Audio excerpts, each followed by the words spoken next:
اعوذ باللہ من الشیطان الرجیم بسم اللہ الرحمن الرحیم الحمد للہ رب العالمین الرحمن الرحیم مالک یوم الدین ایاک نعبد و ایاک نستعین اہدنا الصراط المستقیم صراط الذین انعمت علیہم غیر المغضوب علیہم ولا الضالین۔ حضرت آیت اللہ العظمی جوادی آملی حفظ اللہ کی تفسیر تسنیم کا سلسلہ آغاز کیا گیا ہے، اور اس سلسلے کا آج چوتھا درس آپ کی خدمت میں پیش کیا جا رہا ہے۔ سورہ مبارک الحمد کی دوسری آیت الحمد للہ رب العالمین، تمام تر حمد و ثنا رب العالمین سے مخصوص ہے۔ قرآن کریم تمام عالم امکان کی تمام تر چیزوں کو خدا کی مخلوق کے طور پر مانتا ہے۔ اللہ خالق کل شیء، قل اللہ خالق کل شیء، اور ہر چیز کو نیک اور جمیل اور خوبصورت طور پر بناتا ہے اور سمجھاتا ہے، اور اس کو خوبصورت طور پر پہچانوا رہا ہے کہ الذی احسن کل شیء خلقہ، خدا نے ہر چیز کو بہترین شکل پہ، خوبصورت ترین شکل میں، جمیل ترین شکل میں خلق کیا ہے۔ لہٰذا ہر وہ چیز جس پر شے کا نام رکھا جا سکے، یعنی یہ مکمل کائنات جمیل ہے اور خوبصورت، اور خدا کی ہر مخلوق جمیل ہے اور خوبصورت، اور کیوں نہ ہو؟ کیا جمیل جمال کے علاوہ خلق کر سکتا ہے؟ خدا جو خود جمیل ہے، کیا خوبصورتی کے علاوہ خلق کر سکتا ہے؟ اور کیونکہ ہم تو اسی کی جاتی ہے جو نعمتیں دے، تو پھر ازلی اور ابدی ہمیشہ ہمیشہ کی حمد خداوند متعال سے ہی مخصوص ہے، کیونکہ تمام تر نعمتیں تو خدا نے ہی ہمیں دے رکھی ہے۔ اور اگر ائمہ علیہ السلام واسطہ فیض بن رہے اور مختلف نعمتوں کا ہم تک پہنچنے میں وسیلہ بن رہے، پھر بھی نعمتوں کا سلسلہ تو خدا سے ہی آغاز ہوا ہے، اور خدا ہی اس فیض کے سلسلے کا آغاز اور ابتدا ہے۔ قرآن کریم اس آیت شریفہ میں الحمد للہ رب العالمین میں حمد کا خدا سے مخصوص ہونے پر دلائل پیش کر رہا ہے۔ پہلی دلیل جس میں اللہ جل جلالہ کو محور بنا کر دلیل پیش کی جا رہی ہے، وہ دلیل یہ ہے کہ اللہ یعنی وہ ذات، وہ ہستی جو تمام تر کمالات کے مالک ہو، اور کیونکہ حمد اسی کی جاتی ہے جو کمالات کا مالک ہو اور ہر کمالات رکھنے والا حمد کا لائق ہے، لہٰذا وہ خدا جو تمام تر کمالات کا مالک ہو، وہی خدا حقیقی محمود ہے، اور در حقیقت صرف اسی کی ہی حمد کرنی چاہیے۔ بلکہ جب کبھی ہم جس چیز کی حمد کرتے ہیں، چاہے خوبصورت پھول کو دیکھ کر، جنگل و بہار کو دیکھ کر، بر و بحر کو دیکھ کر، جس خوبصورتی کو دیکھ کر اس خوبصورتی کی تعریف کرتے ہیں، جس پاورفل کو دیکھ کر اس پاور کی تعریف کرتے ہیں، جس ذہین کو دیکھ کر اس کے ذہانت کی تعریف کرتے ہیں، جس بہترین بنی ہوئی چیز کو دیکھ کر اس کی بناوٹ کی تعریف کرتے ہیں، در حقیقت ہم ہر چیز میں، ہر جگہ اور ہر وقت خدا ہی کی حمد کر رہے ہوتے ہیں۔ کیونکہ اگر کوئی چیز خوبصورت ہے تو اس کی خوبصورتی کو کس نے دیا ہے سوائے ذات خداوندی کے؟ اگر کوئی چیز پاورفل ہے، کوئی شخص پاورفل ہے، تو اس کو پاور کس نے دیا ہے سوائے ذات خداوندی کے؟ اگر کوئی شخص ذہین ہے تو اس کی ذہانت کو کس نے دیا سوائے ذات خداوندی کے؟ اگر کوئی چیز بہترین طریقے سے بنی ہوئی ہے تو بہترین بناوٹ اس کو کس نے عطا کی ہے سوائے ذات خداوندی کے؟ لہٰذا تمام تر چیزوں کا، ہر چیز کی بہترین عطا اور خلق خدا نے اسے دی ہے، لہٰذا ہر چیز کے لیے بھی ہمیں خدا کی حمد کرنی چاہیے، کیونکہ خدا ہی تمام تر کمالات کا مالک ہے۔ یہ ہو گئی پہلی دلیل حمد کا خدا سے مخصوص ہونے پر۔ حمد کا خدا سے مخصوص ہونے پر دوسری دلیل کیا ہے؟ دوسری دلیل میں ہم رب ہونے کو، خداوند متعال کے رب ہونے کو، ہمارے پالنے والے ہونے کو، خالق ہونے کو محور بنا کر دوسری دلیل پیش کیا جا رہا ہے۔ اور وہ دوسری دلیل یہ ہے کہ خداوند متعال تمام کائنات کا رب ہے، تمام کائنات کا پالنے والا ہے، اور خدا کے رب ہونے میں خدا کا کوئی شریک نہیں. اور اسی وجہ سے عالمین کا لفظ جو استعمال کیا گیا ہے وہ ایک خدا تمام عالم اور کائنات کا رب ہے. اور کیونکہ ہم خدا کی حمد، خدا کی ربوبیت اور حفاظت کی وجہ سے کر رہے ہیں، لہذا جب رب ہی ایک ہو تو ہم بھی ایک ہی کی جائے گی. اور جس طرح رب ہونے میں خدا کا کوئی شریک نہیں، اسی طرح خدا کی حمد میں خدا کا کوئی شریک نہیں. جو بھی حمد ہو، چاہے وہ کوئی بھی حمد کرنے والا ہو، چاہے وہ جس چیز کی حمد کرے، در حقیقت وہ خدا ہی کی حمد کر رہا ہے. الحمد للہ رب العالمین. اور خدا کی حمد کرنا، خدا کے شکر کو بجا لانا، یہ خدا کی دی ہوئی ایک نعمتوں میں سے ایک نعمت ہے.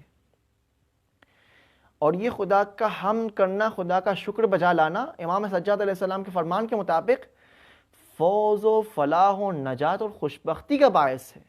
امام سجاد علیہ السلام صحیفہ سجادیہ کے 11ویں دعا میں یوں بیان فرماتے ہیں: یومن ذکرہ شرف للذاکرین و یومن شکرہ فوز للشاکرین. ان نعمتوں سے بہرے مند ہونے والا، فائدہ اٹھانے والا، استفادہ کرنے والا اس نعمتوں کے شکر کو ادا کرنے سے عاجز اور ناتوان ہے. کیونکہ ہر حمد کے پیچھے ایک دوسری حمد ہونی چاہیے، اور ہر شکر ایک دوسرے شکر کو طلب کرتا ہے اپنے ساتھ. ہر شکر ادا کرنے والا، ہر شکر کرنے والا شاکر، یہ خود بھی ایک خدا کی دی ہوئی نعمت ہے کہ خدا نے اسے توفیق دی کہ وہ خدا کا شکریہ ادا کر سکے. نہ کہ اس کے شکر کے ذریعے اس نعمت دینے کا حق اس نے ادا کر دیا، نہیں. اسی لیے سے قرآن کریم حضرت لقمان حکیم کی زبانی یوں بیان فرما رہا ہے: وَلَقَدْ آتَيْنَا لُقْمَانَ الْحِكْمَةَ أَنِ اشْكُرْ لِلَّهِ وَمَنْ يَشْكُرْ فَإِنَّمَا يَشْكُرُ لِنَفْسِهِ وَمَنْ كَفَرَ فَإِنَّ اللَّهَ غَنِيٌّ حَمِيدٌ. خدا کا شکر ادا کرنا ایک ایسی نعمت ہے جو صرف خدا کے شاکر بندے کو ہی نصیب ہوتی ہے، بلکہ جس طرح کفار کے کفر کا نقصان صرف انہی کو ہی برداشت کرنا ہوگا، اسی روح سے اس آیے کے آخری فقرے میں فَإِنَّ اللَّهَ غَنِيٌّ حَمِيدٌ کے فقرے میں در حقیقت دونوں دعواؤں کی وجہ بیان کر رہا ہے. اور وہ وجہ یہ ہے کہ نہ تو خدا کا شکر ادا کرنا خدا کے لیے فائدہ مند ہے، نہ تو کفران نعمت کرنے والوں کا کفر خدا کو کوئی نقصان پہنچا سکتا ہے، خدا کا کچھ بگاڑ سکتا ہے. کیونکہ خدا ہر چیز سے بے نیاز ہے، اور صرف خدا ہی حمد کا حقیقی مالک ہے، خدا ہی حقیقی محمود ہے. کیوں؟ کیونکہ ذات خداوندی لامحدود ہے، محض غنی ذات ہے، اور کسی بھی چیز کا محتاج نہیں. حتیٰ اپنے آپ سے بے نیاز ہے، اپنے آپ کا محتاج نہیں. حتیٰ اگر خدا کی لامحدود ذات ہے، اپنے آپ کا محتاج ہو اور اپنی محنت سے اپنی ضرورت کو پوری کرتا ہو، تب اس کی ذات غنی نہ رہے گی، اس کی ذات محتاج بن جائے گی. اور اسی روح سے امام حسین علیہ السلام دعا رفع میں اسی کی طرف اشارہ فرماتے ہوئے یوں بیان فرماتے ہیں: الہی انت الغنی بذاتک ان یصل الیک النفع منک فکیف لا تکون غنیا عنی. اے خدا، تیری ذات اپنے آپ کو فائدہ پہنچانے سے بے نیاز ہے، تو پھر کیوں کر مجھ سے بے نیاز نہ ہو. خدا حمد کا لائق ہے، اور صرف خدا ہی حمد کا لائق ہے. اسی وجہ سے وہ کمال اور فیض دینے والا بھی خدا ہے، اور ساتھ میں ہر نقص اور کمی سے، ہر نقص اور عیب سے پاک و پاکیزہ بھی خدا ہے. کیوں؟ کیونکہ تمام تر حمد خدا سے مخصوص ہے. کمال و فیض دینے والا بھی وہ، نقص و عیب سے پاک بھی وہ. اسی روح سے عین ممکن ہے کہ سورہ اسراء کی 79 نمبر کی آیت کے مطابق، جس میں یہ بیان کیا جا رہا ہے وَمِنَ اللَّيْلِ فَتَحَجَّدْ بِهِ نَافِلَةً لَكَ عَسَىٰ أَن يَبْعَثَكَ رَبُّكَ مَقَامًا مَحْمُودًا. جو شخص تہجد نماز کو بجا لاتا ہے، تہجد نماز شب ادا کرتا ہے، وہ بھی فیض و کمال کا مبدأ اور آغاز بن سکتا ہے، وہ بھی نقص اور عیب سے پاک و پاکیزہ ہو سکتا ہے، اور اسی لحاظ سے وہ خدا کا مظہر بن سکتا ہے. اور وہ خدا جو کہ حقیقتاً فیض دینے والا ہے، کمالات عطا کرنے والا ہے، یہ عبد خدا بھی اس نماز شب کے ذریعے، اس تہجد نماز کے ذریعے بالعرض اپنے محدود حد تک ہی صحیح فیض دینے والا بن سکتا ہے، کمالات عطا کرنے والا بن سکتا ہے۔ اور وہ خدا جو حقیقتاً ہر قسم کے عیب و نقص سے پاک و پاکیزہ ہے، یہ عبد خدا بھی نماز شب کے ذریعے، تہجد نماز کے ذریعے اپنے محدود حد تک ہی صحیح ہر قسم کے عیب و نقص سے پاک و پاکیزہ ہو سکتا ہے۔ تو وہ خدا جو رب العالمین ہے، تمام عالمین کا رب ہے، اور تمام عالمین کے رب کا حبیب آج رحمت للعالمین آج ہم سے بچھڑ گئے، آج رحمت للعالمین ہمارے درمیان نہ رہے۔ ہفتے کے دن کی دعا جو مفاتی میں بیان ہو چکی ہے، جو ہفتے کا دن رسول خدا سے مخصوص ہے، اس میں ہم یوں بیان کرتے، رسول خدا کو مخاطب قرار دے کر یوں بیان کرتے، انا للہ و انا الیہ راجعون اصبنا بک یا رسول اللہ فما اعظم المصیبت حیث انقطع عنا الوحی حیث فقدناک۔ اے رسول خدا، کس قدر عظیم مصیبت ہم پر طاری ہوئی ہے کہ ہم آپ کو کھو بیٹھے ہیں، ہم آپ سے غائب ہو چکے ہیں، ہم آپ کی زیارت سے محروم ہیں۔ غدیر خم کے میدان سے آتے ہوئے رسول خدا بیمار پڑ گئے، غدیر خم میں بالکل ٹھیک تھے، ایک دم سے رسول خدا بیمار پڑ گئے، اور ان کی طبیعت ایسی خراب ہو گئی، ان کی طبیعت ایسے بیمار وہ پڑ گئے کہ اپنے بستر سے ہل نہیں سکتے تھے۔ سفر کا مہینہ شروع ہو گیا، پیغمبر کی بیماری میں اضافہ ہو گیا، یہاں تک کہ وہ مدینے میں جہاں پر وہ روزانہ 5 وقت کی نماز مسجد میں ادا کرتے تھے، اور لوگ ان کی زیارت سے شرفیاب ہوتے تھے، لوگ ان کی زیارت سے محروم ہو گئے۔ لوگ مدینے والے، جس میں سلمان فارسی، سلمان محمدی جیسے لوگ مدینہ میں رہ رہے تھے، اب رسول خدا کی زیارت کے لیے ترس گئے تھے، تڑپ جا رہے تھے، تو اس فضیلت سے، اس ثواب سے محروم ہو گئے تھے۔ یہاں تک کہ ایک دفعہ مدینہ میں یوں اعلان ہوا کہ مدینہ والوں، رسول خدا نے یہ اعلان کروایا ہے کہ سارا مدینہ مسجد میں جمع ہو جائے۔ رسول خدا ان سے خطاب کرنا چاہ رہے ہیں۔ تاریخ یہ کہتی ہے کہ مدینہ میں رسول خدا کی زندگی میں اتنا مجمع کبھی جمع نہ ہوا تھا، تمام تر مدینہ والے مسجد میں جمع ہو گئے۔